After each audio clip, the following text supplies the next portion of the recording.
Sir, I have given way several times to my honorable friends opposite, and I trust they will not interrupt me further, or it would be impossible for me to conclude my remarks. My honorable friend is entirely misunderstanding the purport of my remarks. The House knows perfectly well the circumstances in which the conclusions of the second interim report of the General Purposes Subcommittee have come before us, and the circumstances in which I placed my own figures before the House. I explained them fully in replying on the debate on the second reading of the Finance Bill. I think the House, if they followed my remarks, would have been convinced that the margin, the difference between what we have proposed and what might be the result of the further recommendations of the General Purposes Subcommittee was not sufficient to justify us in counting on being able to make any substantial alteration in our general financing plan. That is the sum and substance of what I have to say on this question of retrenchment, and having emphasized that point again, I will leave the question of retrenchment till further opportunities for discussion arise. Then, sir, there is a second point that has been made, that the whole of the economic position is now so uncertain that we are not justified in putting a financial plan before the House. The uncertainty has been pictured by different speakers in different colors. Some have anticipated further worsening, others have anticipated movements. Now it must be obvious to everybody that on all occasions when budget estimates are presented, there is a certain amount of uncertainty. One has to look forward for 12 months.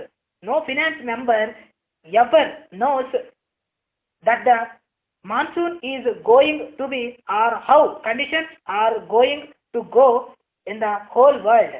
There is always a great element of uncertainty, and I maintain that that particular form of uncertainty is not greatly increased by the fact of your taking your view forward for 18 months instead of for 18 months.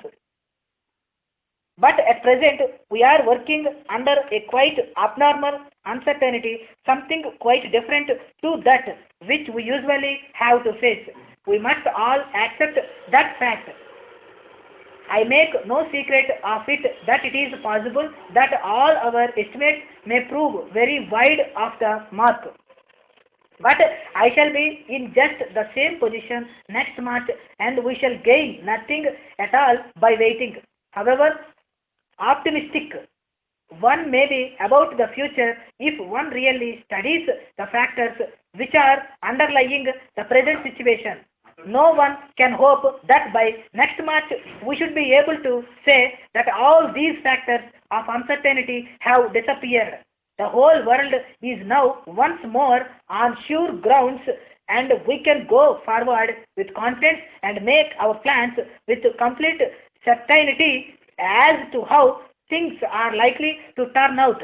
That factor of uncertainty is one which we cannot possibly estimate. I might perhaps refer very shortly to one other reason which was given for not approaching the House now, although it was only mentioned by one speaker, so that I can imagine that that reason does not carry very much weight with the House.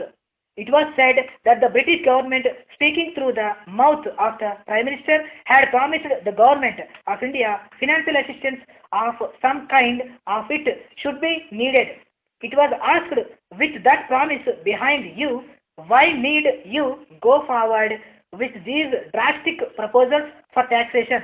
Now, sir, the speaker who made that suggestion went on to suggest that promise was not a reality. I want to say as distinctly as I can that promise is a reality.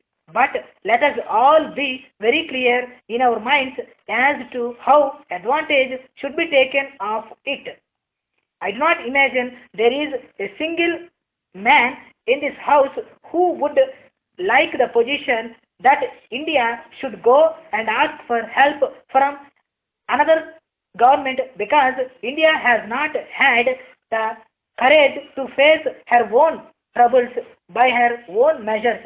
And I, for one, believe that we would be totally unjustified in asking the British government for help unless we had taken every possible step to put our own house in order.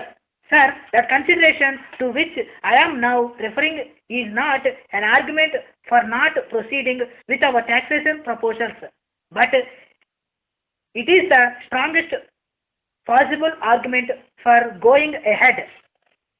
Now, sir, I come to the central point of this motion. I have been asked by my friend to go in detail through the legal side of the case. But, sir, on that point, I have no case to meet. No argument has been put up, no case has been argued from the other side to show that there is anything illegal or unconstitutional in what we propose. On that point, my honorable colleague, the leader of the House, gave the House certain information and quoted some passages from the report of the Statutory Commission, which were statements of fact as regards the constitutional position. I do not think that I need go into that question in detail again.